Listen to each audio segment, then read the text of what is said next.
General William T. Sherman wrote a letter to the White House in June of 1864, complaining that the South, even though becoming subdued by his army, was still defiant in their cause, and that his conquests only made Southerners hate and disrespect him and his army even more. Sherman wrote, "Our armies traverse the land, and waves of disaffection, sedition, and crime close in behind us, and our track disappears. But one thing is certain, there is a class of people, men, women, and children, who must be killed or banished before we can hope for peace and order even as far south as Tennessee." In addition to stating that all men, women, and children who disrespect his army and authority be killed, Sherman asked that he be given the authority to banish all Southerners who he felt were deserving to Honduras, Guyana, or California. Sherman's request was denied. When Sherman and his army approached Atlanta, they first came to the small town of Roswell, where 2 mills were found turning out wool and cotton cloth. General Girard of the Union Army was the first to find the mills, and sent a dispatch to General Sherman detailing his plan to burn both of them to the ground. General Sherman responded with his own dispatch saying, "Their utter destruction is right and meets my entire approval, and to make the matter complete, you will arrest the owners and employees and send them, under guard, charged with treason, to Marietta." General Girard responded, telling Sherman that the owner of the mill, who was French, had fled, and now only hundreds of women, some old men, and even children were left working there. Sherman responded saying, "I repeat my orders that you arrest all people, male and female, connected with those factories, no matter what the clamor, and let them foot it under guard to Marietta, whence I will send them by rail cars to the north. The poor women will make a howl. Let them take along their children and clothing, providing they have the means of hauling, or you can spare them." With that, the Union Army arrested hundreds of women and children, charging them with treason, and forced them to walk 10 miles at gunpoint from Roswell to the Marietta Railroad station. Some of the women had to bring along their elderly parents as well, as they could not leave them behind.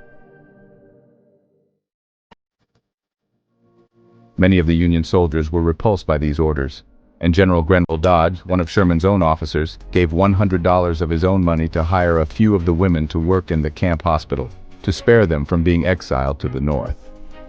However, hundreds were still marched to the station.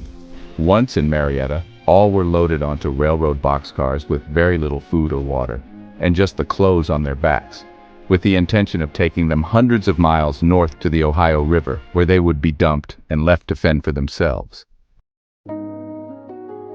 The journey north took weeks to complete, and epidemics of typhoid and other diseases broke out in the cramped and suffocating rail cars. Many women and children died along the way, and their bodies were removed at various stops. Additionally, many of the women were molested by Union troops, with no one to look to for help, much less hear their cries. Once north of the Ohio River in Louisville, Kentucky and Indiana, the women were put off of the train. Based on diaries from the time, some have estimated that nearly half of those who started the trip perished along the way. Some of the ones who did survive were aided at a local refugee hospital, but local sentiment turned against them, as Northerners questioned why they were there and why they should receive special treatment. So, with winter coming on, the women were turned out to fend for themselves. Many of them died from starvation or exposure, and because many of them were illiterate, they had no way to write family members to seek help, or to even let someone know what had become of them. When news of what Sherman had done reached other cities in the North, there was an outcry of protest for this barbaric act.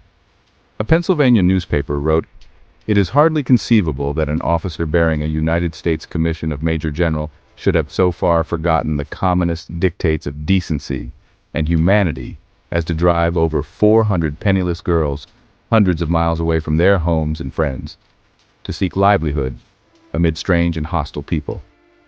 We repeat our earnest hope that further information may redeem the name of General Sherman and our own from this frightful disgrace."